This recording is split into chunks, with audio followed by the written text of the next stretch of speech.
continue to talk.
Good evening, everyone, and welcome to Brookings. I'm Cecilia Rouse. I'm the new president of the Brookings Institution. But I've been in a... Okay, give it up. So while I've been here about 5 months, I've been an economist for more than 30 years, most recently as the chair of President Biden's Council of Economic Advisors. So I'd like to start with some economic data. 60 years ago this July, the Civil Rights Act was passed. Among other aims, it sought to break through discriminatory barriers across all kinds of economic activity. including in the labor market. Other laws followed, and our economy has grown as a result. Economist Chang Che of the University of Chicago and his co-authors have estimated that about 20 to 40% of economic growth between 1960 and 2010 can likely be attributed to the removal of barriers that prevented women and people of color from entering high-income occupations. That's more than $2.5 trillion in economic growth over the same time period. This incredible burst is what happens when we dismantle the barriers that marginalized people face in the labor force and increase opportunities. I've always believed in, and now we have the math to prove it, that a healthy economist is one that provides an opportunity for all. This starts with healthy communities, a healthy country, and a healthy world. Think about the giant, complex, interlocking challenges we're facing today. Polarization, climate change, advances in technology, including AI. We need all people in all their potential participating. So I feel lucky to have landed at an institution that feels the same, and more importantly, that puts that into action. Brookings' longstanding reputation and position provides not only an opportunity, but an obligation to conduct rigorous research and support innovative policy making to help disrupt assumptions and work towards providing opportunity for all. We know that deliberate policy choices over hundreds of years, as well as the changing technologies, globalization, and other forces, have produced structural and systemic inequities. We need new research that moves our society closer to our democratic ideals, demonstrating the value and importance of true equal opportunity for maximizing what we economists would call welfare, and what most of you might think of as well-being. It is in this spirit that we announced the launch of the Brookings Center for Community Uplift.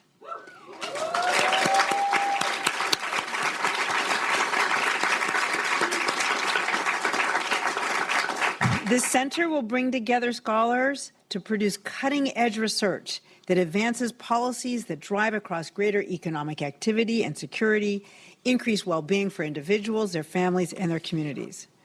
Our goal is to become a preeminent source for credible research, community-centered analysis, and thought leadership on promoting better outcomes for all Americans. Andre and the entire Metro team, congratulations on this launch.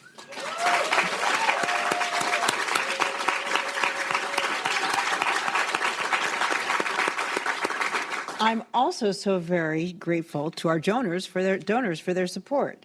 And of course, my sincerest thanks to John and HUMANLEVEL. Finally, on behalf of HUMANLEVEL and Fuse, I'd like to acknowledge Living Cities for the foundational support that they are providing for this partnership, which will pave the way for what we hope will be highly impactful and highly durable work to increase well-being in communities across the country. I'm going to turn things over to Andre now. Thank you for being here. Andre, you're up.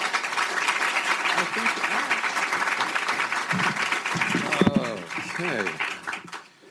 Before I get into my remarks, I must express my deepest gratitude to President Cecilia Rouse for shepherding the launch of the Center for Community Uplift at Brookings. Her insight and commitment have been instrumental in bringing us to this point.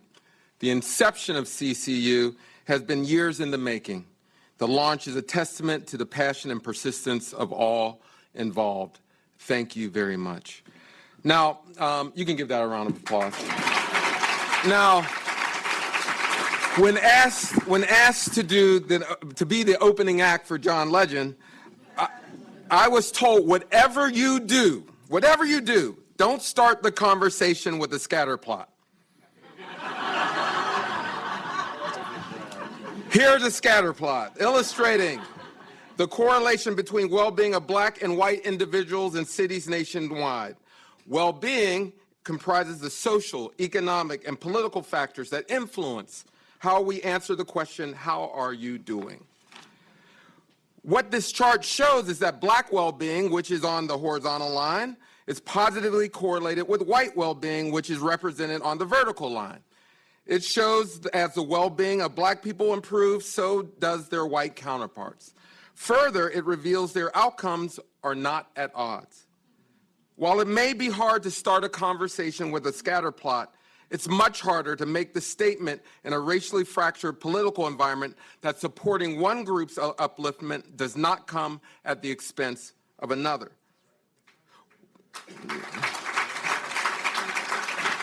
Whatever you think of diversity, equity, and inclusion, or DEI programs, what is clear from our data is that it's in our collective interest to uplift those who structurally have less opportunity to help themselves. We know that discrimination is reflected by a lack of wealth. Our analysis also found that wealth correlates positively with thriving, the highest level of well-being. On this chart, the orange bars represent the share of the population that is struggling or suffering the lowest levels of well-being. The blue bars represents thriving. Reading from left to right across wealth quintiles, as wealth increases, so does the percent of people thriving. Therefore, the notorious B.I.G. song, "More Money, More Problems," is empirically incorrect. Right? Or in the very least, wealth is a very good problem to have. Racial wealth divides are somewhat reflective of different Americans' capacity to create happiness for themselves.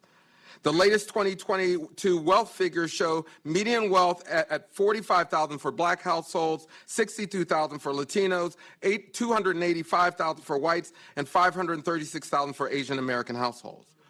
Those wealth numbers have risen since the Federal Reserve last collected data in 2019, marking the highest levels ever recorded for each group. Notably, Black, Latino, and Asian households have made significant gains. Here's a chart showing the total wealth among those racial groups since 1989. The light blue area represents Black wealth, orange, Hispanic, and green for Asian Americans, Native Americans, and Pacific Islanders. As you can see, wealth among each group rose during the pandemic period. However, it's important to acknowledge the centuries of discrimination in public policy, financial practices, and societal norms. Because wealth begets wealth, those denied housing, jobs, and other opportunities due to discriminatory policies face significant disadvantages in generating more wealth. This becomes apparent when you layer in the white population. You see the comparative progress. Whites are much more likely to have wealth to create a world of happiness for themselves. Black and brown wealth is rising, but so is the wealth gap. People of all races and ethnic backgrounds want to attain the American dream. We all desire financial security, health, affordable housing, quality schools, and safe neighborhoods. Place matters because the quality of these amenities impact how people perceive their communities. Data show that well-being is closely linked to people's perceptions of their neighborhoods. This chart shows the increase in the share of people thriving based on their perceptions of neighborhood quality and security. The blue bars represent perceptions of neighborhood quality. The orange bars represent perceptions of neighborhood safety. As perceptions of each improve, so does thriving. So, if one group's happiness supports another and wealth increases well-being, then equity initiatives that create fair conditions for wealth creation should be considered a unifying force in a democracy. If the respective well-being of groups is correlated, we must address the conditions in neighborhoods where wealth disparities are evident. Addressing and redressing discrimination that erodes neighborhood quality and security are crucial to ensuring well-being among all groups in different places. This is the thrust of the partnership between the Center for Community Uplift at Brookings and HUMANLEVEL. Our two organizations will work together to develop innovative policy, research, and solutions that increase economic security and well-being in cities across the United States. As you heard, we have also partnered with the national nonprofit Fuse, who will place their fellows in local governments to support innovations at the city level. Brookings is recognized for its influential policy research. Our commitment to research that's in service to good policy and governance defines our mission. While conducting policy research is crucial to advancing equity, it's the easier part of the task at hand. As mentioned before, shifting the narrative that fosters zero-sum thinking presents more of a complex and demanding task. Those who brand equity a dirty word distort a fundamental role of government to equitably distribute resources so that everyone can attain life, liberty, and the pursuit of happiness or well-being. Now, as we transition from the preliminary framing, it's my utmost privilege to introduce two distinguished individuals who will enlighten us on the critical intersection of equity and democracy. Melody Barnes, the esteemed executive director of the Karsh Institute of Democracy at the University of Virginia, brings over 25 years of dedicated public service and policy expertise. Melody notably served as the director of the White House Domestic Policy Council during the Obama administration. Joining her is the EGOT winner, philanthropist, and advocate for social justice causes, John Legend. Following their discussion, we will dive into three concise flash panels focused on the necessary policies to enhance well-being and economic stability for all communities. Without further delay, let us warmly welcome Melody Barnes and John Legend. Yeah.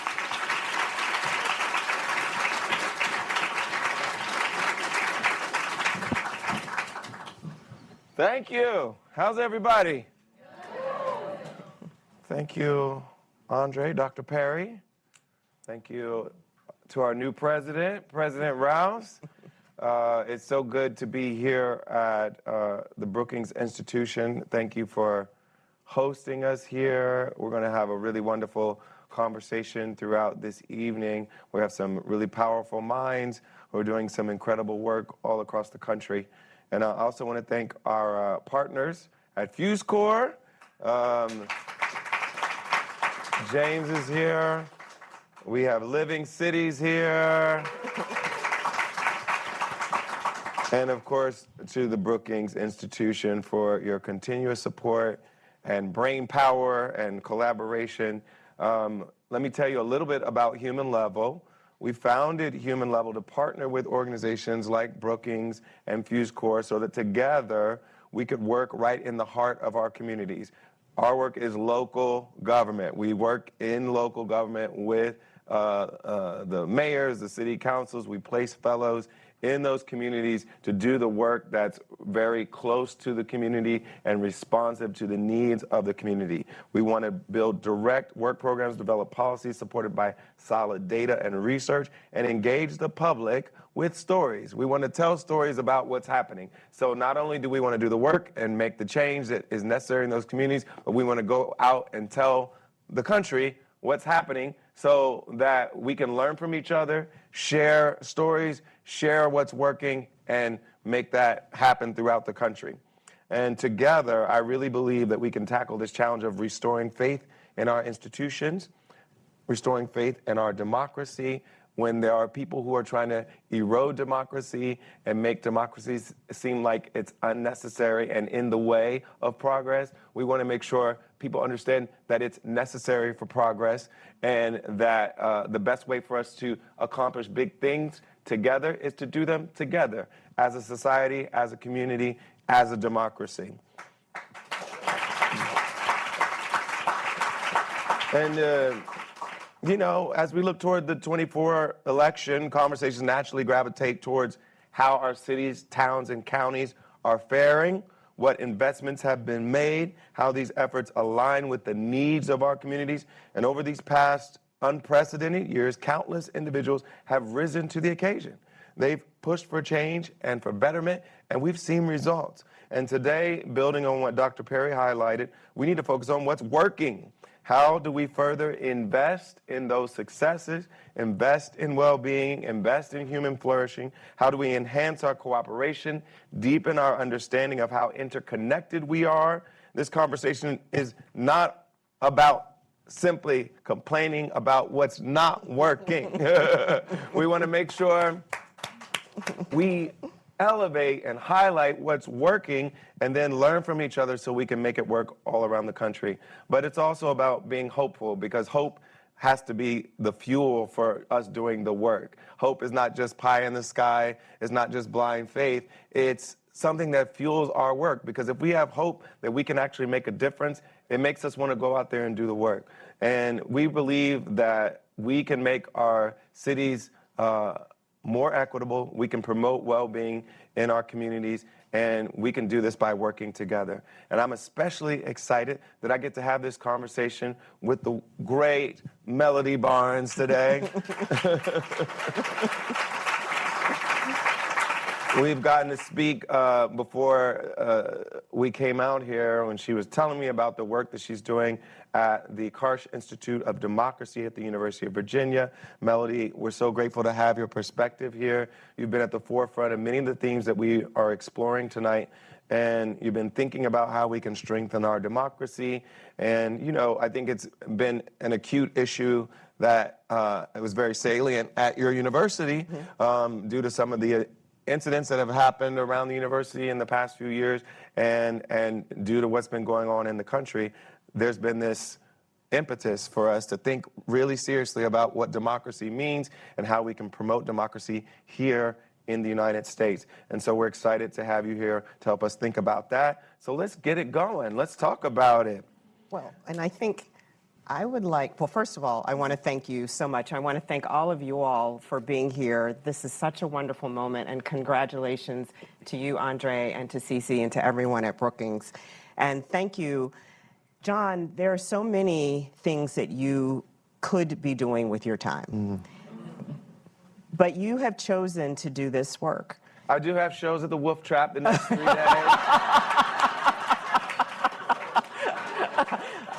Everybody's welcome. Come see me. You have to love a man who can multitask.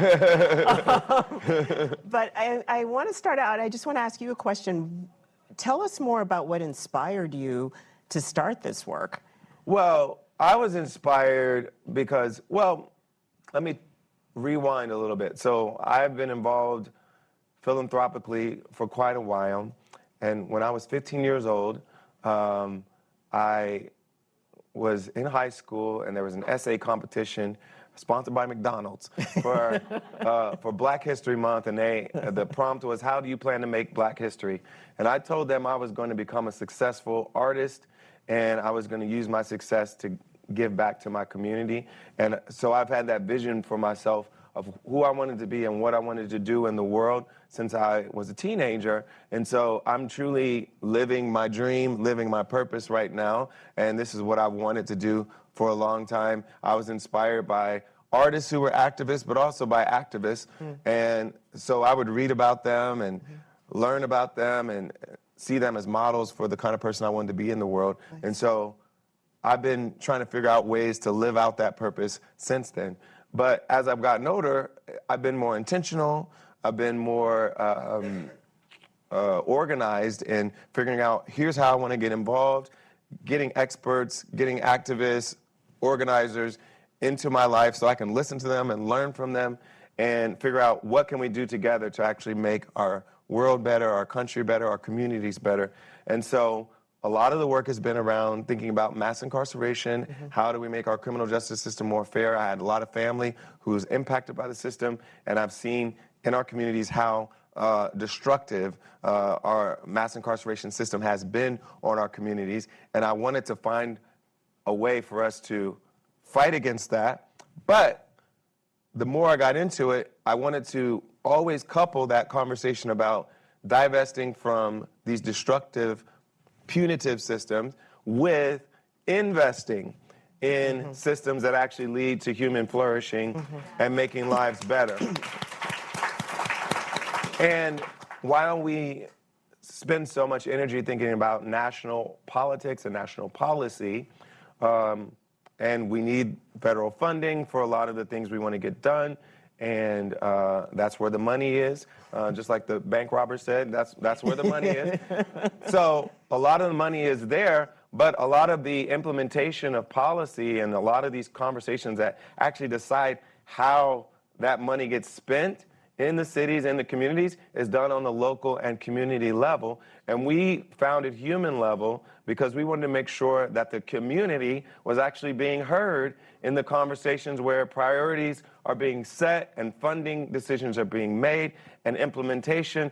Where's this housing development going to be? How's this zoning policy going to affect the community? All of these conversations that really affect well-being and how people live their daily lives are done on the local level. And so Human Level is all about understanding that situation and those conditions and understanding where those points of leverage are and making sure we have people on the ground who are focused on those areas. And that's why we founded Human Level, and that's the kind of work we're doing with our fellows throughout the country. And then we're doing it informed by the policy research and the understanding that Brookings Institution is developing with the funding from Living Cities. And so it's going to be a cooperative effort where we're working in our communities to make people's lives better, learning from all the work that we're doing, trying to get that communicated to the world and replicating it out in the world. Brilliant. Thank you. So, tell us a little bit about what the Karsh Institute for Democracy is doing and how you're enhancing the connections between democracy and the community. Well, thank you. I love that question because I think often people think of democracy as something that's over there. They're institutions and marble buildings. But when I think about it, I think the essence of democracy, particularly the American experiment, starts with self-government. And in order to participate in self-government, you have to, as an individual, have the resources of all sorts to be able to do something. Democracy requires a lot of us. And so to have the education, to have a job, to have healthcare, the things that will allow you the time to then think about who should represent me? What are the issues that I care about in my community? How can I engage and be a part of my community? That's where this connection between democracy and well-being starts for me. And I think a lot about my hometown. I grew up in Richmond, Virginia, so 100 miles south of here. And in Richmond, there are a couple of communities, large housing projects. One of them is called Gilpin Court. 4 miles from Gilpin Court sits Westover Hills. The difference in life expectancy between Gilpin Court and Westover Hills is 20 years. Gilpin Court, the average life expectancy is 63 years old, and Westover Hills, it's 83 years old. And when you start to peel that back, what you see that many individuals in Gilpin Court are reading at an 8th grade level. The vast majority of people there don't have access to health care or health insurance. That people are living substantially below the poverty level, again, as compared to those in Westover Hills. And when you think about that and what that means, and the charts that Andre showed us earlier today about well-being and place and community, even in one city, just 4 miles apart, you have people who are living very different lives.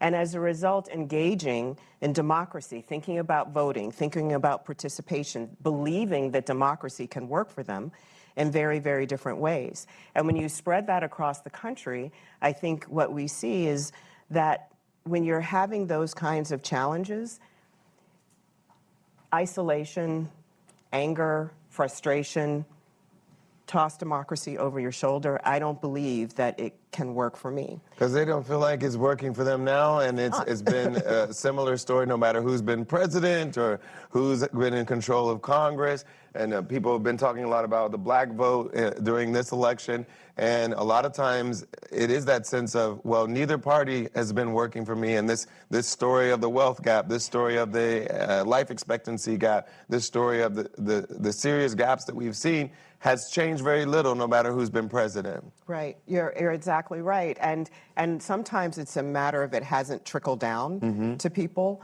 But I think that gets to your important interest. When we were talking about this before we came in, I'm so excited, even though I spent most of my career working on the federal level, I've done a lot of it thinking about what happens on the local level, and your real focus, Living Cities, the work that's happening here at Brookings and focusing on what happens at the local level, because that's the place where people are close to government. That's the place where they can start to see change and feel change and participate in it most immediately.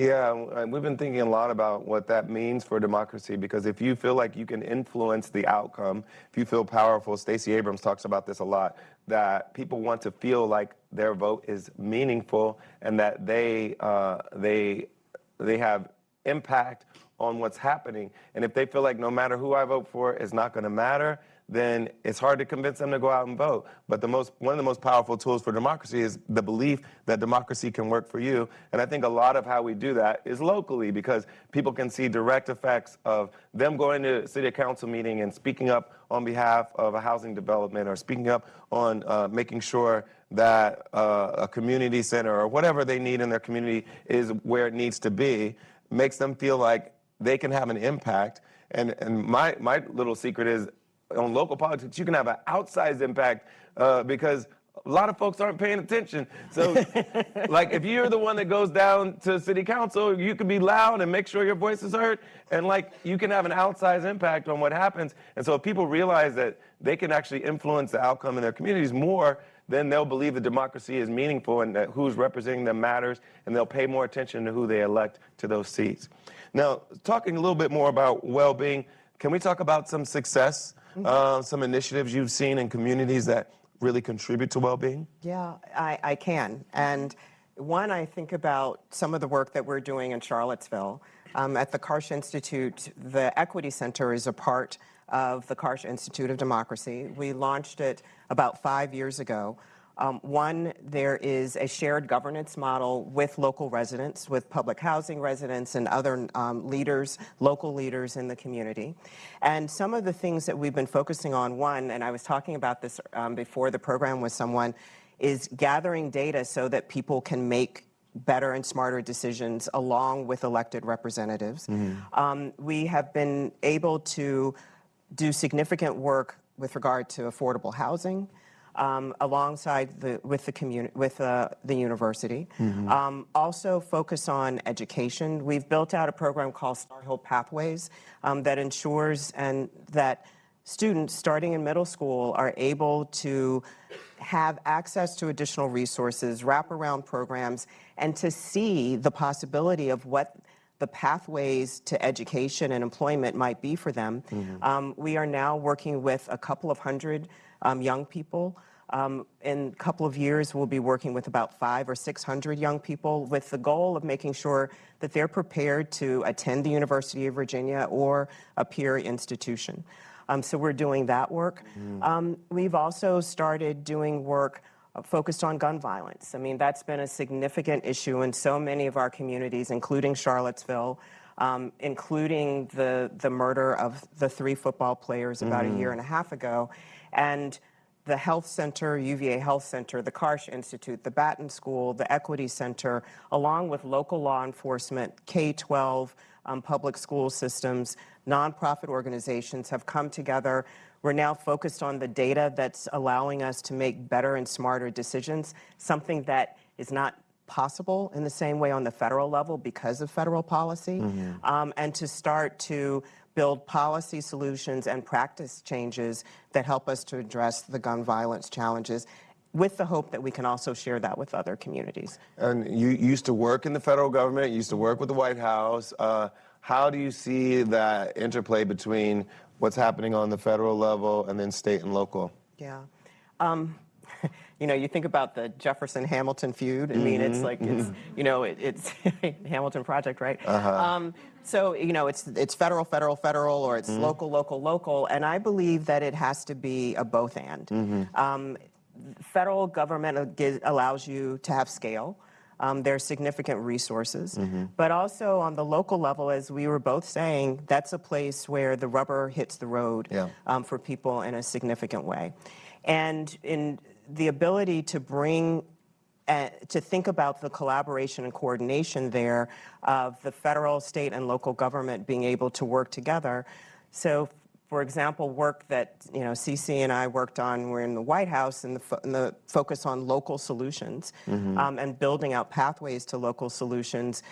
We were able to pass federal policy focused on ensuring that youth were able to finish secondary, go to post-secondary, move into the labor market, how to better ensure that federal funds were flowing in that direction, but also support cross-sector collaboratives that had an equity focus in local communities, urban, rural, and tribal, to ensure that young people were getting access to those services, and we were fixing the systems in those local communities that had been underperforming and not serving those young people well. So let's talk about how democracy is affected by all the things that are going on right now. What are you seeing kind of on the macro level when you think about the health of our democracy? And what are you all focused on a programmatic level to figure out how we can solve these issues?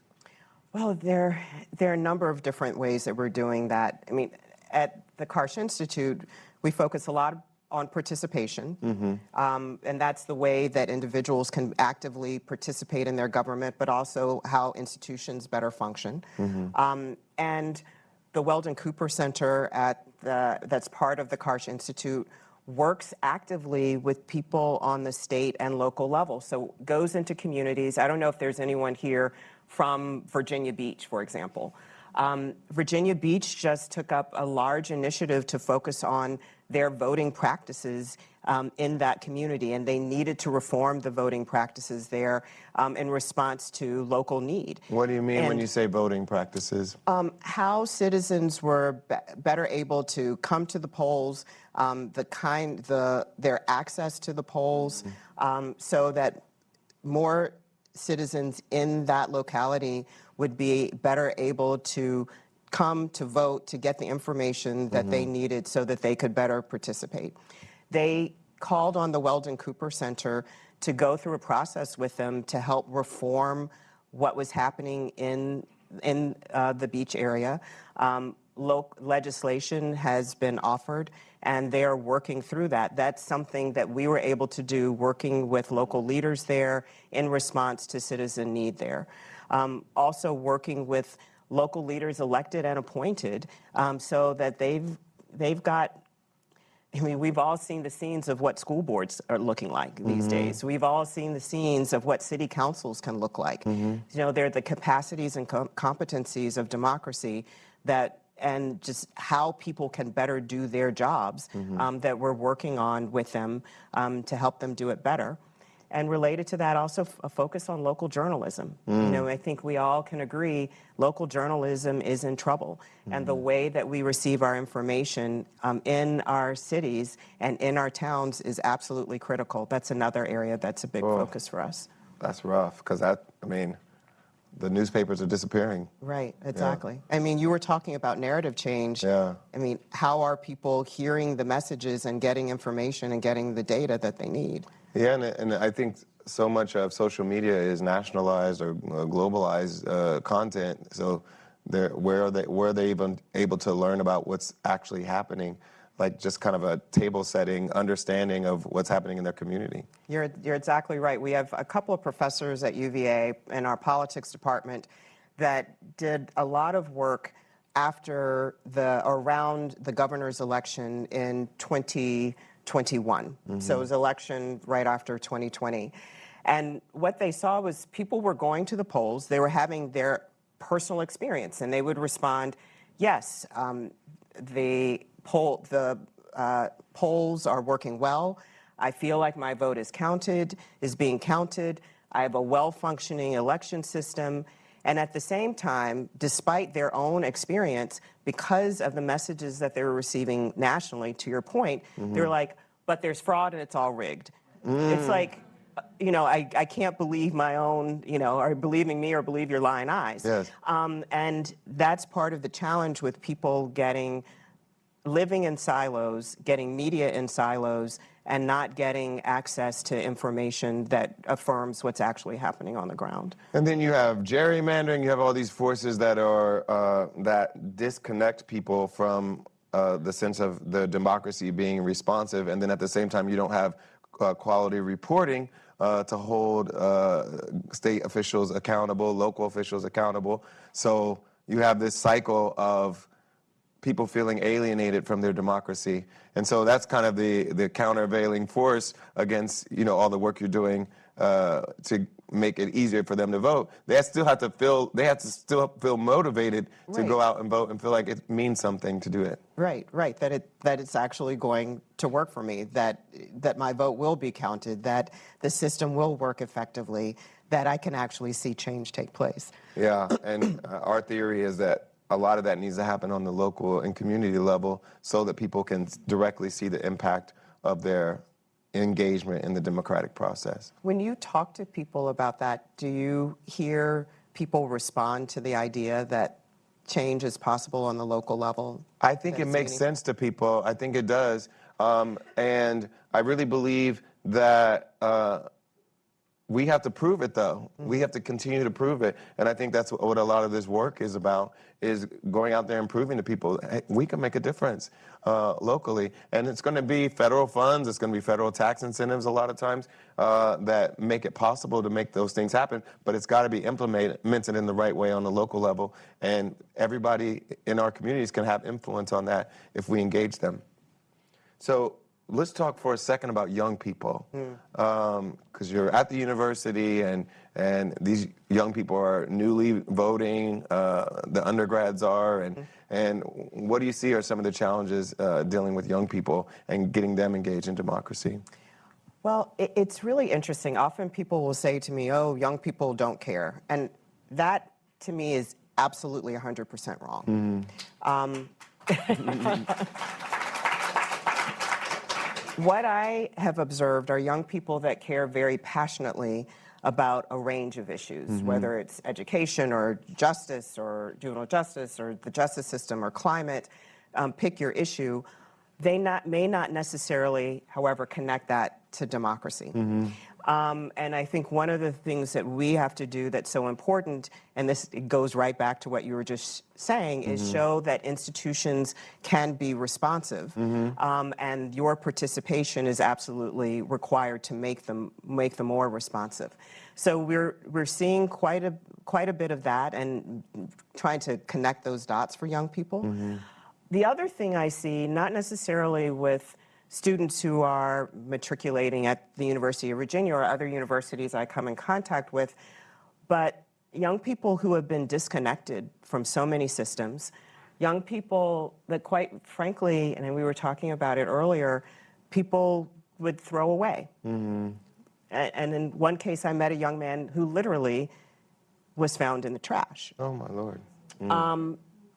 But managed to create this life for himself. And he, along with many other young people like him who I met who were formerly homeless or in juvenile justice involved in the foster care system, have also said, this is my community too. I have a responsibility to it, and I can make a difference in this community. And their focus on the local and changing their cities, their towns, for themselves, for their families, for their communities, and attaching that to a democracy narrative and being actively engaged. So I see all of that, and I am very, very hopeful. Yeah. And I am very excited and proud of the work that I believe young people can do. And again, starting this work and engaging with people on the local level. And I think one of the other ways to think about it is an issue-based involvement. So if people are passionate about an issue that is involved in our democracy, whether it's reproductive rights right now, like I've been to Ohio, my home state, getting people out to vote to make sure that the threshold wasn't raised for the referendum so that they could reverse the incursion on women's right over their reproductive rights. And so specific issues, I think it's easier to get young people motivated around because that feels urgent to them and they feel like they can have an impact, and we're seeing real impact on the state level. Absolutely. From people seeing the Supreme Court make a decision that took away rights that had been part of our country for 50 years. And that motivates people. And then when they see that it can actually work, they can get constitutional amendments passed in their state. We did it with Florida with the voting rights for former felons. Yeah. And I think when you find specific issues that are motivating for people, it helps them realize they can have an impact on the entire system. and they go out and vote. Yeah, I mean, you talked about it. You talked about your point of entry of being around issues of justice and mass incarceration. And we saw it with the Black Lives Matter protests, and the more we got involved with a lot of that stuff, we realized a lot of this is local. A lot of this is local. Policing is local. A lot of these decisions are local. So we've got to be involved in our local communities. Do you have any parting words for the group to motivate them to go out and do something? I think the beauty of democracy is that it requires and it responds to us, that what you've been saying, we can make a difference. And so I think and Andre talked about this, and I think it's so important, John, you've talked about this, the narrative change piece of our work is absolutely critical, both around the importance of the work on the local level and around the issues of well-being and equity and diversity and belonging, and pivoting and not accepting the fact that those are being turned into dirty words, not reliving the lost cause one more time. And so I think that's absolutely important. I also think it is important to understand that all of us have the sectors that we work in and the areas of expertise that we bring to the table. And it is when we harmonize those things, it is when we act collectively and collaborate that we are truly powerful, when we're operating and working towards a common set of goals, when we're driving a narrative and a set of communications, when we are sharing information with one another, both in community and across the country. What about you? What are your parting words for us? Well, I'm grateful that you've come to speak to us today and that we could learn from you. I'm so grateful for the teams here at Brookings, at Living Cities, for all the work we plan to do together. And I want all of you who can contribute to help us make these things happen, contribute your brain power, your experience, all the work that you're doing, share it with us, and we're going to work on these issues together and make a big difference in this country. Thank you.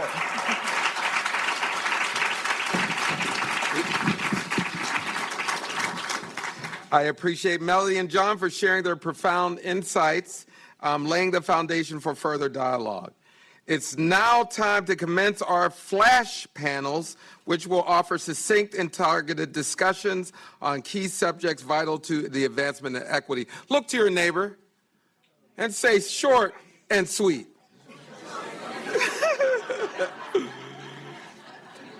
Now, on this wealth chart, observe the varying increases in each asset class by race. The orange segments signify home equity, illustrating, go for it. A substantial portion of growth for Black and Latino individuals. Following closely is business equity as the second significant contributor for the Black community, whereas it holds less weight in generating wealth for Latinos. To explore policies that foster environments conducive to business development and home ownership, Brookings Institution Senior Fellow Rashawn Ray will facilitate a flash panel featuring Samantha Tweedy, CEO of the Black Economic Alliance, Lisa Rice, President and CEO of the National Fair Housing Alliance, and Natalie Cofield, President and CEO of the Association of Enterprise Opportunity.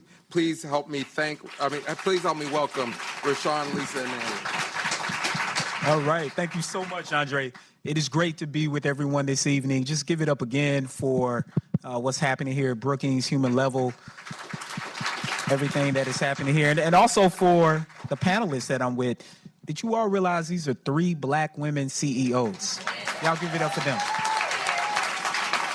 And as I think about our president here at Brookings, President Rouse, as I think about the vice president in my division, Camille Bousset, and everything that we have going on here at Brookings, this is simply wonderful to see everyone. Let's hop into it. As Andre said, we're going to be talking about policies to increase wealth and economic security for all. As we've seen increases over the past several years, as we heard in some of the slides and as Andre presented, we also know that a lot of this has been related to COVID of late. So I want to start off with a general question for everyone.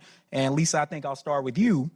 what policies increase wealth and economic security for all? And in particular, we want to focus on policies related to housing, businesses, and commercial real estate. Thanks, Rashawn, for that question. I have to lift up a provision in the Fair Housing Act, the Civil Rights Act of 1968, that was passed because of the assassination of Dr. Martin Luther King Jr. The provision in the Fair Housing Act is called affirmatively furthering fair housing. This is a provision of the law that has never been enforced in over 55 years because it is so powerful.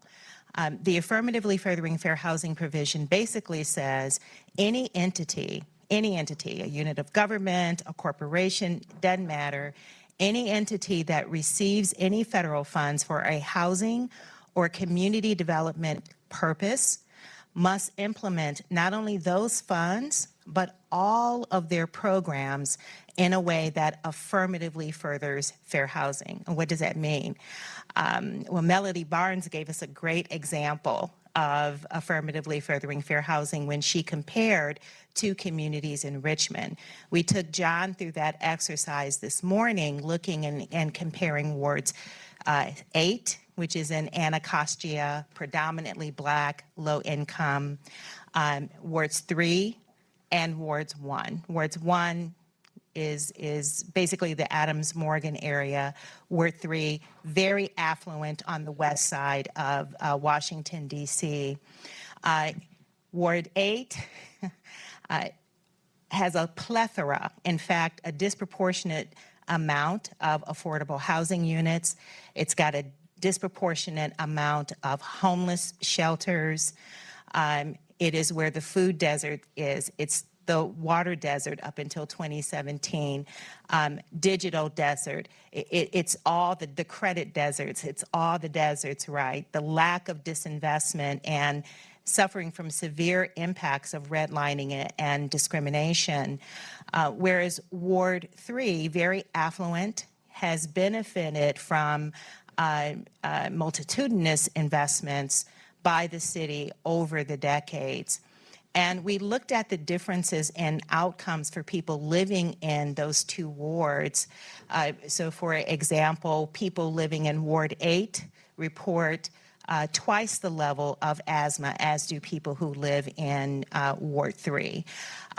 People who live in Ward 8 graduate, the children graduate at much lower levels, and on and on. It's all the things that Melody mentioned, but we dug in a little deeper to look at what was driving some of those impacts. So for example, in Ward 8, higher levels of teacher turnover, higher levels of teachers not teaching in their area of expertise.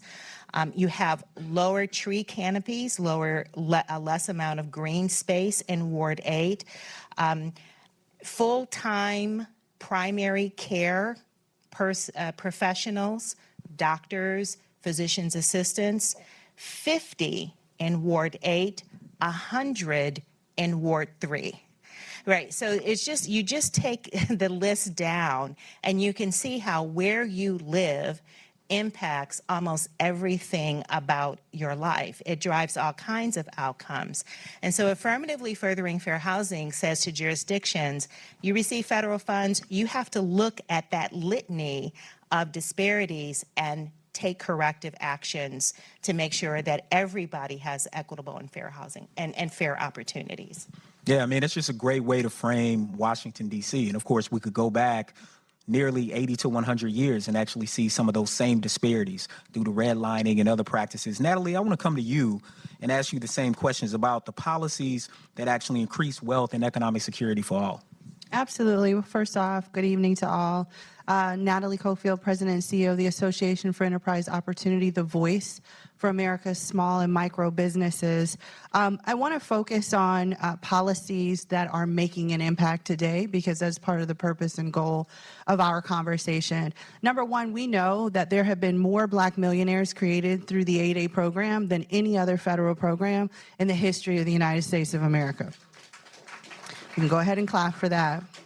What we have continued to see is a challenge and an affront to programs that focus on supporting diverse, underserved entrepreneurs. And even just this morning, my team and I were in a strategic session, and part of our conversation was defining who underserved communities are. And the definition is very broad and it's very vast. And the beauty is that everyone in this room can see someone in their family reflected in the definition of underserved. So if we looked at it from that perspective, that lens of inclusivity, we would not be, as Andre mentioned with his presentation today, looking at policies that support underrepresented entrepreneurs as taking something from the pie, but instead opening the table, widening the opportunity for what is possible in main streets across the country. Secondly, our organization, AEO, was created after the founding of legislation to establish the Community Development Financial Institution Funds. We all know that access to capital primarily has come from access to community banks, local banks, financial institutions, and increasingly we have seen CDFIs become fintech organizations and/or large financial institutions embark on becoming CDFIs. But what does this say? This says that Main Street knows how to connect with Main Street. And in fact, what we have seen is about $165 billion worth of capital being dispersed to small business. And I encourage you all to think, when was the last time that you walked into a local bank? When was the last time? I happen to sit on the board of Harbor Bank Shares Corporation based out of Baltimore, Maryland. And I know that's board, we invest in local community businesses. And so it is critical and important to invest in policies that support community development financial institutions. And the last thing I'll say is, this year, SBA, I happen to be an appointee. I was assistant administrator in the Biden-Harris administration. I'm proud to say that we exceeded our federal contracting and procurement goals. We had a goal of 23%. We exceeded it by 28%. We spent $178 billion by unbundling large contracts and making it possible for smaller businesses to be a part of the procurement pipeline. At AEO, we just did a ESG, soon-to-be-released report on what micro-procurement pipelines look like. We talked a lot about during the pandemic what our supply chain looks like, but we don't even know where our supply chain is in our neighborhood. And so to me, policies that increase that, programs that support that, and I'll just conclude by saying, this is not done once the federal legislation is created by the administration and Congress passes it in this moment. You have to be a part of the appropriations process. Because what happens is, if you lose focus on these programs, they lose funding. That's right. That's right. And everybody likes the shiny, shiny new thing. And no one sticks around to be the voice, as I said, we're the voice of America's small business at AEO, to champion the continuation of these programs once they have been institutionalized and codified. Thank you. Yeah. Natalie is dropping gems, for sure. And so, Samantha, I want to turn it over to you for the same question. All right, I'm taking Andre seriously, short and sweet. So I'm not going to add to the list of policies here, Andre. What I'm going to do is raise up why these policies, and so many that I know we collectively are advocating for when it comes to entrepreneurship and access to capital, housing, et cetera, are so important for tonight's conversation. Why? Because they're not just benefiting some, but they're benefiting all. And because when it comes to this question of democracy, they are policies that people want to see their elected leaders focus on. So the Black Economic Alliance, where I'm CEO, we just recently did a survey of over 1,600 voters across the country, voters of all stripes, all races, all political affiliations, voters in the South, voters in the North, voters who have voted recently, voters who haven't voted in years, to ask the question, what do these kinds of policy ideas around access to affordable housing and increasing access to capital mean to you? And two things were striking and so important for Andre's scatter plot. The first was that what we heard was across the board, we asked the question, does increasing affordable housing, is that important for you and for people like you? Not is that important for your neighbor or that guy down the street or the person actually in that other neighborhood that you don't go to that often. And we saw across the board was that 90% of black voters said yes and 80s of white voters said yes. Same thing across political affiliations and across geographies. And similarly, when we ask the question, are these policies that you want your elected leaders to focus on, what we heard across the board, right, in the 90s and the 80% of voters of all stripes was they said, yes, these are the policies that we want our elected officials to focus on. So Black Economic Alliance, we're a coalition of business leaders. What we think about with any product, including a policy, is not just, is it gonna work, right, which you know it's gonna work, but do people want it? Because we know that those are going to be the policies that are taken up and that stick. And what we heard without a doubt is that these are the policies that folks want. And we think about that connection to our democracy and where we're headed, that they're the policies that they want elected officials to be focused on. Yeah, I mean, we have to focus on not only the passing of legislation, but the implementation of it. So, lightning round, you all. I need your news segment live response. All right? All of us know what that means. Natalie, I'm going to start with you. What are some of the ways to support small businesses as they start to lose funding related to COVID-19 relief? How can we sustain this? What does that look like? So we need to support the ecosystems that support those small businesses.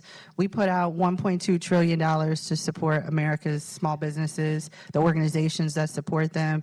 I stood up a $200 million Community Navigator pilot program at SBA. We need to continue to support and fund those and call private sector to the table, philanthropic sector, the foundations, and ask them to stand into the gap that government has created. Government is not the only solution. It is the beginning of changing the narrative and creating the opportunity for the next solution. And that's why we need to go back to private sector and say, where are you in this? And stand up again and support what you said you were going to do. Yeah, I mean, as we think about, and Sam, I'm going to come to you. What are the lenses and levers by which we should examine these policies to make sure that they're actually helping underserved communities? I'm so glad you're asking that question, right? We all know the longstanding fallacy of we create the rising tide, right, and it's going to lift all the boats, and yet look to the left, right? And what we see is that folks in underserved communities are left behind and sometimes still drowning. Because if when you are creating a policy, and this applies too, right, for private sector policies, for philanthropic investments, if you're not asking the right set of questions about who is actually going to benefit on the flip side, then we're going to create things that don't actually work for the communities that we are intending to benefit. So quickly, the four lenses that we think about are access, participation, long-term returns, and value. So just to give a quick example in the housing context, right, if we're thinking about a housing policy and we're not asking can Black people access it, then we may build programs to incentivize home ownership that seem like they're going to be the path to wealth generation, but then we're looking at the reality where only 7% of Black renters can afford the median priced home. Can we say that that solution, can we credibly say that solution is available to them? And so we encourage that these lenses are considered both at the inception of the creation of the policy and also once the policy is actually in place to really be able to measure, is it working, who is it working for, and to what extent? Yeah, those lenses are great. Lisa, I want to close out with you. In what specific areas do we need improved legislation as we move toward the future? What are the sort of things that we need to be sure that underserved communities are included in as we look over the next 10, 20, 30, 40, 50 years? Yeah, it's a great question. AI policy. This is an area where the National Fair Housing Alliance has been leading. We have our responsible AI division that has been developing policies, governance guidelines, and legislation to help shape how AI will be developed and dispersed, deployed in our communities. We know that most algorithmic-based systems that are used in the housing and the financial services space perpetuate and generate discrimination and bias against underserved groups. So we need AI policy. First generation home buyer programs, to answer your question, Samantha, you're absolutely right. But if we don't have first-generation home buyer programs, 5 million people fall into that category. 71% of them are people of color. It is a race-conscious or a race-neutral way to achieve racial equity. And then special purpose credit programs, we have to have special purpose credit programs in order to sort of punch through the systemic barriers that already exist in the financial services space so that people can gain access to those credit opportunities that they need in order to build wealth for their families. Yeah, look, this is our time. You all give it up. This was great. Andre, back over to you. Please help me thank Rashawn, Samantha, Lisa, and Natalie. In our drive to propel solutions for bolstering housing equity and fostering business development, the Brookings Institution is partnering with the social entrepreneurship group Economic Architecture. Through a collaborative challenge, we aim to offer financial incentives amounting to $1 million for individuals and organizations that are working against and are proximate to housing devaluation. Our goal is to nurture a new generation of innovators who will craft policy and market-driven solutions to combat housing devaluation. Valuing Homes in Black Communities is set to launch this fall, thanks to the generous support of the Chan Zuckerberg Initiative, JP Morgan Chase, and Progressive. Please help me thank these contributors, as well as Economic Architecture, for this important endeavor.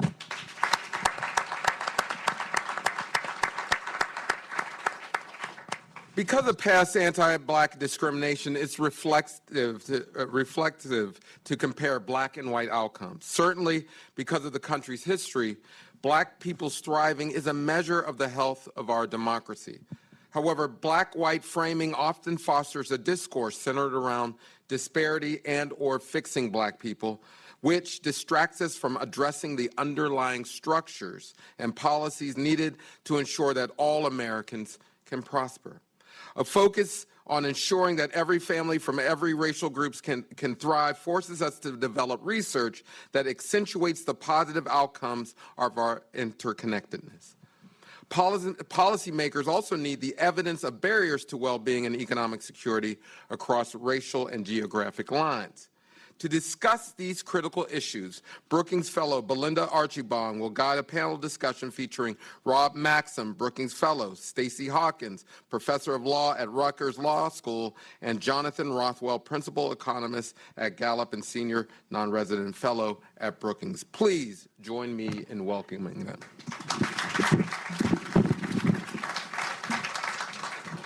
Thank you very much, Andre, and thank you very much, everyone, for coming.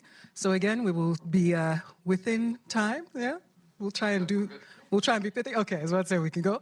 And I think the value of diversity definitely on everybody's minds. DEI has somehow become a dirty word in the last few years. So we'll kind of dive right into it with Stacey. I know you are an expert in the law and the kind of legal issues around things like affirmative action. What are your thoughts on this? What's going on? Can you kind of give us the lay of the land in terms of what the research, the evidence, what the legal state of affairs is around affirmative action and thinking about the value of diversity, and particularly racial diversity? Absolutely, Belinda. Thank you. I am a legal expert, and contrary to what a lot of people are telling you, I'm going to start with some good news. And that is the story that the Supreme Court issued a decision last June in a case involving Harvard and UNC that basically spelled the death knell of diversity, equity, and inclusion is a false claim.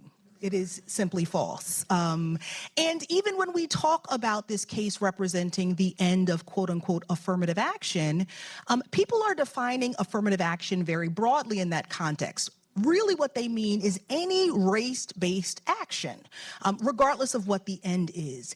And the truth is diversity, equity, and inclusion is an end. It is not the means to that end. And so what the Supreme Court did was they did take one means of achieving that end away. And they said, at least especially in the context of college and university admissions, although quite frankly, that was really one of the only remaining context where it was permissible. But race-based action has become less likely, right? A means that we can all use to pursue the end of diversity. But as the last panelist said, there are lots of other race-neutral and other non-race-based ways that we can pursue that end. The important thing, the thing that I want to hold up from the Supreme Court's decision is that the majority opinion actually called the interest in diversity itself, that end, commendable. That is a quotation. They said it is a commendable end. Even offered some examples of some non-race-based ways that you could try to achieve that end.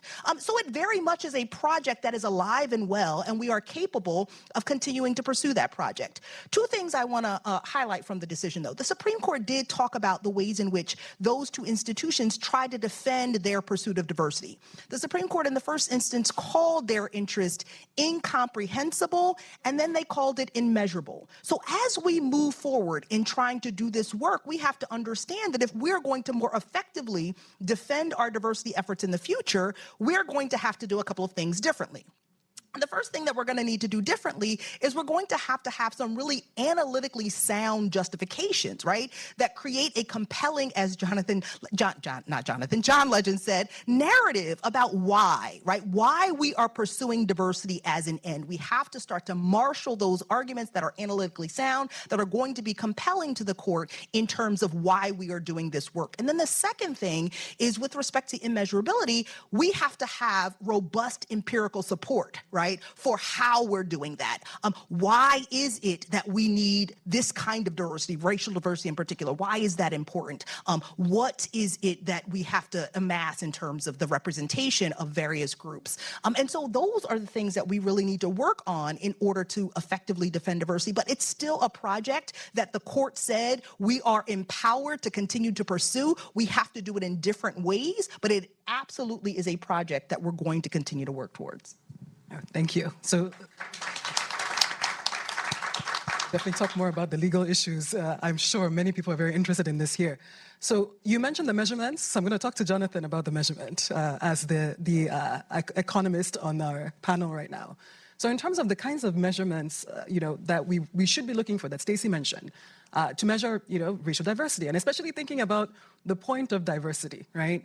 So Stacey mentioned this. This is something that I'm an economist. There are a lot of people that study this, in the room in terms of what is the point, right? What are we thinking about this in a very instrumental way, where we say, diversity, we should measure diversity, or we should come up with measures for diversity because it's going to do something for companies, right? It's gonna. If you have a more racially diverse workforce, they'll come up with new ideas, and this will increase profitability or something like that. Or is there something else, right, that we should be looking at? What does the kind of research around the measurement, around thinking about the ends of diversity, especially racial diversity, say, at least from kind of your research and your perspective? Yeah, so thanks. One thing that we've been thinking about when it comes to diversity, particularly in cities, is how it affects how people's willingness to exchange with one another, on even a routine and mundane basis. So for example, when thinking about cooperation, it's easy to forget, living in the United States, that human cooperation is actually a really natural, organic thing, even between groups of people. It's been happening since human history has been recorded. You think about what cities do. They bring people together in order to trade with one another. And that's been happening across tribes, across groups for all of human history. Jim Crow and the racist ideology that supported it really inhibited that to a great extent. And so they made it so you can't, for example, sell a home to a black person if you have a racial covenant because of some neighborhood institution that was created maybe even decades before you bought your home. Fortunately, most of those laws have been taken away and are no longer enforceable and that sort of thing. But that legacy is still with us, and we still have majority black neighborhoods that are effectively isolated from much of the rest of the community and aren't trading with and aren't exchanging with the most affluent neighborhoods in our cities. And so one of the things that Andre and I have talked about measuring is racial cooperation. And on a daily, mundane basis, you can think about all the people that you interact with, whether it's the people at the grocery store, it could be your dentist, your doctors, your nurse, the receptionist at the different clinics you go to, all the people you you contract with for home services or whatever it might be. It's a huge array of people. If you live in a big U.S. city, chances are that they are represented by every ancestry you can imagine. And for the most part, those interactions and exchanges go extremely well. Only in rare circumstances do they break down and collapse and conflict ensues. So what I think is if we can measure that and document that, it will provide some insights on ways that we can foster those sorts of exchanges in ways that will be productive for the parts of our communities that have been left behind. Just to give you one other example, Andre and I did some work on majority black neighborhoods and small businesses operating within them. And we found that even if you're a very successful business, as reported by Yelp, you're a 5-star restaurant, but if you're in a majority black neighborhood, you're getting fewer reviews of your restaurant and you're making less revenue compared to a 4-star restaurant that's in a majority white neighborhood. And I think one of the reasons is there's just not that exchange. There's not the trust that you get from the exposure, but then the social distance, the physical distance, the lack of investment in those neighborhoods are all reasons that people are not coming to those neighborhoods as they should be. And we think that once we understand this, and if we can create more of those sorts of exchanges, it could also improve local politics, and solutions might emerge that previously haven't been thought of. Thank you. So on this question of place and race and thinking about the relationship, especially between government and certain groups in the United States. So Rob, you've done a lot of work thinking about Native American populations in the U.S. What is the kind of status of, thinking about racial disparities in Native American communities, and also particularly on this idea of I think that this is a unique group, right? In terms of both the kind of physical location, but also we'll come back to Stacey soon, the kind of legal relationship with the state, right? So kind of how do the issues that are affecting Native Americans or differ maybe from the issues that are affecting other groups of color in the United States? Katapatash, Belinda.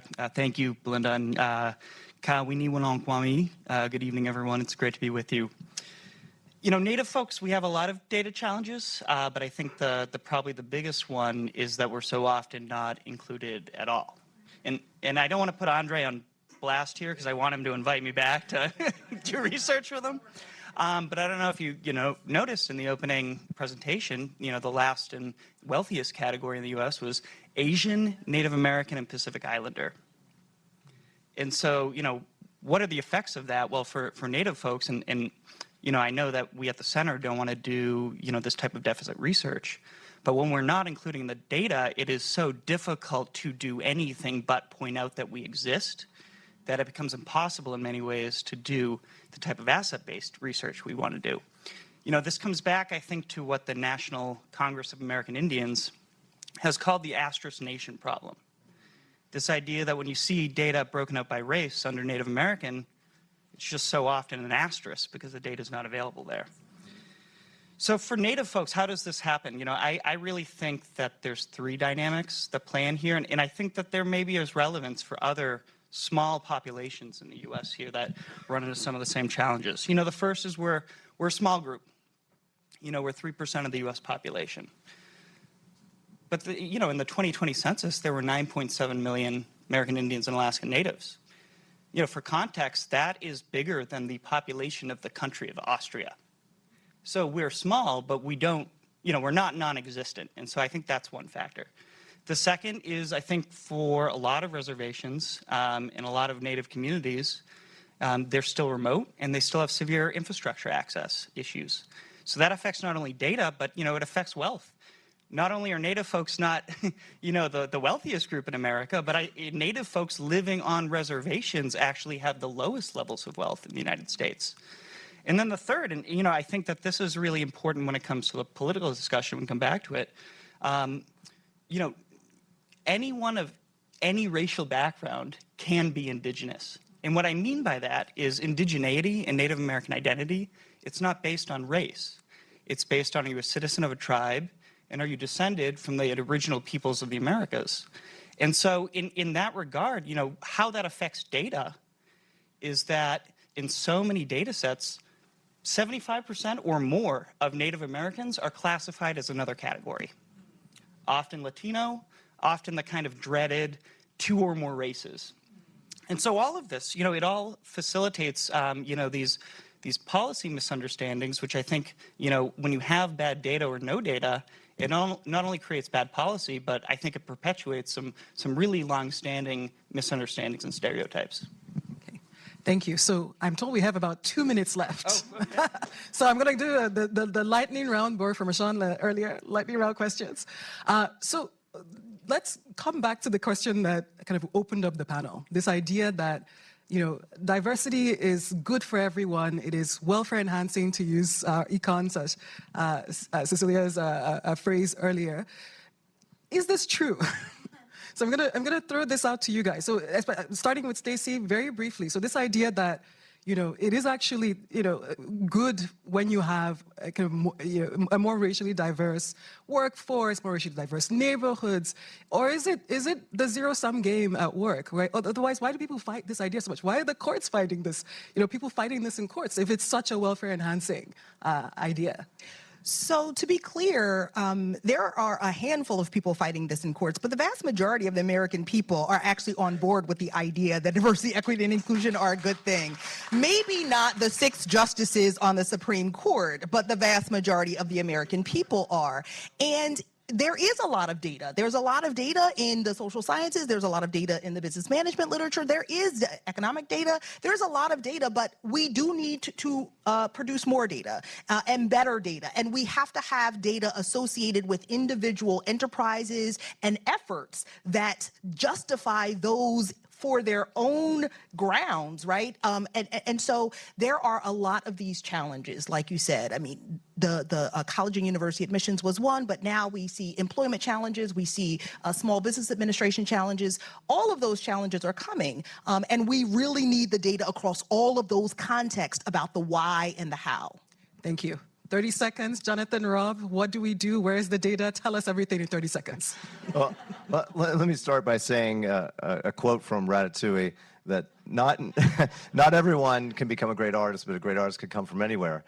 And when it comes to understanding talent and where it comes from the United States, you cannot predict from which group the most talented people are going to come with on any given task. Who would have guessed that the best tennis player in the world would be Serena Williams, from an African-American woman, when there have been very few African-American tennis players? Who would have guessed that the best or the most valuable player in the current NBA is a Serbian guy? Same with some other instances. In work that I've published with Andre and Mike Andrews, we found that Black Americans actually contributed 50,000 patents during the golden age of innovation in the United States from 1870 to 1940. And the rate of patenting was higher than the Southern white community. So, that would have been shocking news for anyone who was a slaveholder in 1850 or 1860. So similarly, we might be surprised at what happens in the next 50 years. Thank you. I'm going to condense 400 years of history to 10 seconds here. 2 points. One, you see so often in the limited studies that do exist of economic well-being and mobility around tribal nations, that the presence of a reservation in a tribal nation improves the well-being of all communities around it. So that's one point. The second point, I think that in this discussion around the 14th Amendment, it's so important to remember that actually we have Supreme Court jurisprudence on some of this. The case Morton v. Mancari deals with Native Americans and how they interact with the federal government. And they found that actually hiring preferences, for example, at the Indian Health Service, can't constitute racial discrimination because Native Americans aren't a racial group. They're a political classification. And I think so to the extent that in this policy moment we're thinking about this, it's more important than ever, I think, that we think of this idea of Native people as a political identity and not just a race. Okay, thank you very much.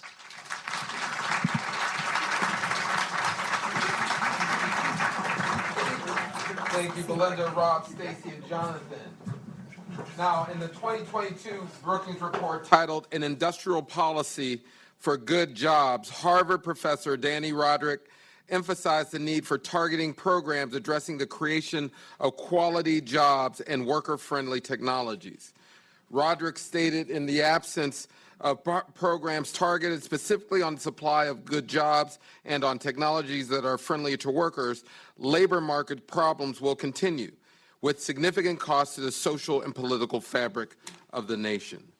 To explore investments in crucial aspects of the social safety net, Brookings Fellow Lauren Bauer will lead a discussion with Derek Hamilton, Henry Cohen Professor of Economics and Urban Policy at the New School and non-resident fellow here at Brookings, and Keon Gilbert, fellow at Brookings. Please help me welcome them. So we have a very small task: health, education, and work. So I'm going to jump right into it. Dr. Gilbert, to your mind, what are the key priorities and policies in the public health space to achieve equity? Great. This one, hello? Nope, I think it's on now. All right, there we go. Okay, so I'm going to talk about a document that many people outside of public health probably don't know about. It's called the Healthy People Report. And this comes out every 10 years. The Healthy People Report 2030 identifies, every time it comes out, it identifies public health priorities, strategies, and a number of opportunities sort of to think about sort of what's happened over the last 10 years.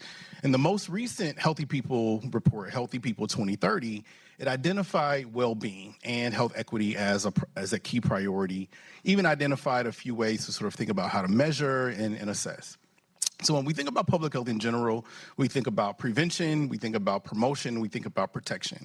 And we think about all those ways that we sort of can think about policies at multiple levels that help us to sort of live healthier lives, live our best lives, live optimal and achieve optimal outcomes. So when we think about well-being being framed from a public health perspective, it really allows us to really think about ways that we need to better integrate community. I think one of the most important lessons out of COVID-19 is, one, recognizing that our public health infrastructure is severely broken. All of the cracks and fissures that existed just sort of got kicked open and widened in many, many different ways. But what has become most important is community. Communities talking about the ways that they want to be involved and fully integrated into thinking about health issues, health challenges, but also being there for thinking about the solutions. Well-being and integrated with health equity and even adopting principles and practices of anti-racism really may be an opportunity to sort of chart a path forward to close the racial and ethnic minority gap, which costs us about $400 billion a year. That's about $1,300 per person. That's about 2% of GDP. So when we think about that financial cost to health and thinking about the ways that integrating communities, it becomes really critically important to think about how do we rethink and re-strategize prevention, promotion, and protection of health. Thank you so much. Dr. Hamilton, same question in the workforce development space. What do you see as the problems and what are your priorities? I think the solutions can be applied almost ubiquitous to the issue. I think invest in people. So I start with the outcome that we desire. So if the issue is workforce development, make sure that there are adequate quality jobs for everyone. So I would desire that there no more workforce development training without a guaranteed job at the end of that training. So thank you. So in that framework can generally be applied. And we had a brief time, so I'll stop there, as a matter of fact. Really learning here as we go. That's the education portion of our panel. Let's Keon? I was waiting for your slides to pop up. We're not doing that. I think it's important. So let's dive into the jobs guarantee. You know, really, I think part of what's interesting in this space is that there are incremental ideas that are important, and there are visionary ideas that are important. We have some visionaries over here. So talk to us about your vision for a jobs guarantee, and how does that work in concert with the technological change that is coming, with incremental policies like the earned income tax credit or other job subsidies. That, you know, what is the ecosystem to you that matters for dealing with equity issues? Right, and this is called race, equity, and democracy. You know, I think that A critical ingredient for democracy has to be economic rights and inclusive economic rights. And I'm not talking about government handouts, I'm talking about government's investments. And I think that's been a frame and a way of thinking about a lot of this. So a federal job guarantee constitutes one of the cornerstones of what an economic rights portfolio could look like. Again, this is in line with this notion that if the issue is jobs, then we ensure that there's a job. And it's not just any job, it's a quality job. And there's plenty of work that we can do. As we think about the environmental vulnerabilities that we face because of what humans have done, there's a lot of work that people can do. I could probably keep going about some of the things that we can do. There is jobs that the private sector is failing to adequately apply for people in general. So a federal job guarantee would be one, and it's not the exclusive one. We heard a lot about housing earlier.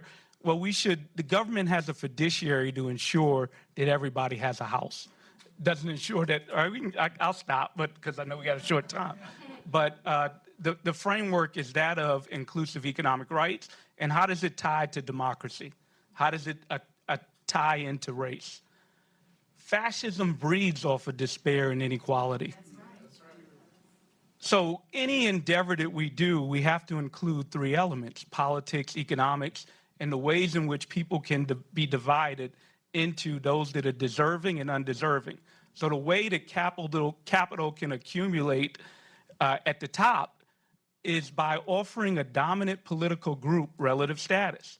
So whether we like it or not, people care not only about their absolute well-being, but how they fit vis-a-vis other people in society. So when we have despair and inequality, the lure towards however bad my lot in life may be, at least I'm not them. Not only does that have psychological benefit, and this also we have to be honest with, it has material benefit. So when there is an economic downturn, you want the security that you're not the first fired or the last hired during that swing. The antidote to fascism is economic rights. A productive element for democracy is economic rights. So that's the framework. That's the industrial policy we need. We need not only that framework, but if we want to have a dynamic economy that invests in our most treasured resource, it's that type of industrial policy that in perpetuity is directing people with resources so that they can have that creativity, that ingenuity. It is that industrial policy that also promotes tranquility. It is that type of industrial policy that, in the end, if we want to have a North Star vision that facilitates democracy, we're naive to think that we can do that without some economic rights at a baseline. And I think that's right in terms of federal investments. I think the thing that Andre put up with Danny Roderick, what he's proposing is ARPA workers. We have ARPA Health, we have ARPA-E, we have DARPA. Why wouldn't we ride the wave of this technological innovation and invest in technologies that are complementary to workers and not displacing of workers? There are so many ways to think about workforce development in this. We have to plan for the future, but right now everybody also needs to have an equitable shot. If I could just add a quick thing about workforce development. So one of the things that's happening after COVID is a lot of people are leaving healthcare, public health in a lot of different ways. This is a major area for workforce development, and often areas where people they can get trained on the job to do some of this work in the public health infrastructure, in public health systems. So this is a major area where we need a lot of development. Healthcare is another area. We could talk about sort of how not only did the Affordable Care Act expand access, but some of the challenges, sort of the backlog of patients being seen. So we don't have enough physicians. We have healthcare gaps in that way. So these are other really important areas of sort of thinking about workforce development. And the more we talk about STEM and STEAM in schools, the better we'll be able to sort of start filling some of these occupations. So let's talk about kids. So I think I love the investment framework, as always, with children, not only because we're investing in people to have better lives in the future and be more productive workers, but because everyone has a right to a good childhood. So What, to your mind right now, are the best ideas in investing in young children that we should be doing? And we can be sad about the child tax credit, but can we be hopeful too? I'm smirking because everybody wants me to say, and I'm going to say, baby bonds. No, I mean, but in all seriousness, we do need two-generation type policies, and people have talked about that. In general, we can't divorce people from their larger family context. And again, in the notion of democracy, when you do invest in people, let's take baby bonds as an example, and by no means is it a silver bullet, but I do think it's a quality program that's gaining some saliency. What does it do when you invest in a parent's child? When we think about what we care about our offsprings. We care about our longevity. That, frankly, makes us immortal. So government investing in the child has the added effect of not only seeding an economic future, because as Andre described, it is wealth that begets wealth. That is always the case. Then you also generate civic engagement.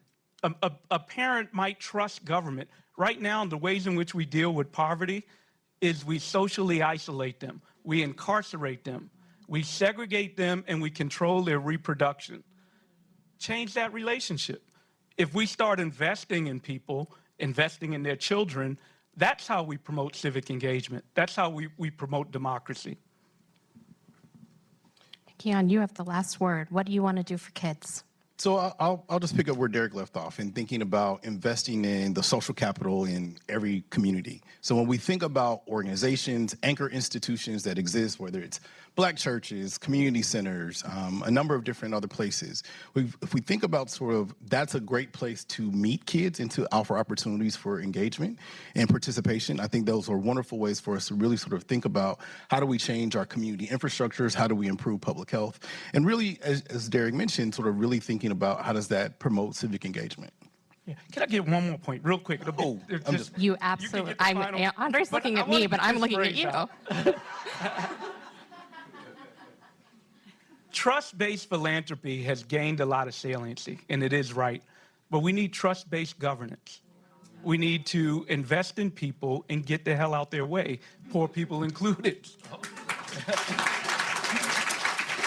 A fine way to end. Andre, the floor is yours. Thank Lauren, Derek, and Keon one more time. Wow, we are here. We are closing out. I want to just say a few thank yous. Melody and John, thank you very much. Cece for your leadership. But we have a lot of partners. I'm just going to name a lot of the partners in this work. Citizen Data, Dope Labs, Economic Architecture, Gallup, the Institute for Race, Power, and Political Economy at the New School, HUMANLEVEL, Fuse Core, Lanier Richardson and the Center for Urban Entrepreneurship at Rutgers, Dr. Kristen Brody, Yonina Gray, to name a few. And we have several donors, including CAPEQ and the Path to 1555, Chan Zuckerberg Initiative, W.K. Kellogg Foundation, Kresge Foundation, J.P. Morgan Chase, Melville Charitable Trust, Robert Wood Johnson Foundation, Packard Foundation, Progressive, Robin Hood Foundation, Southern California Association of Governments, the Brookings trustee, Susan Crown, and then there were a number of people, NAACP, PayPal, Bloomberg Philanthropies, Howard Fisher, Antoine Van Agamel, Cleveland Foundation, Open Society, Ford Foundation, Gunn, Be Me, Lumina Foundation, the Heinz Endowment. Lastly, I'd like to thank David Rubenstein, who provided the funding for me to get here. But, I really do mean this. My conception of power is to extend my family. And many of the people here are my family, including my daughter, Jade, and Roby. Thank you. But we've come a long way. Camille Bousset, and just two people in particular, Danetta and Anthony. They have been instrumental not only to the getting this to fruition, but they're just my family. So I just want to thank them and all my friends here But thank you. We are concluding. Shake a hand, give somebody a hug. And this is where the work begins. This is a lot of pomp and circumstance. The work begins tomorrow. And Living Cities, just one final shout out, because you've heard their name throughout. Living Cities provided or have committed resources to this endeavor, and we could not do this work without them. So thank you, Living Cities. Go forth, be merry.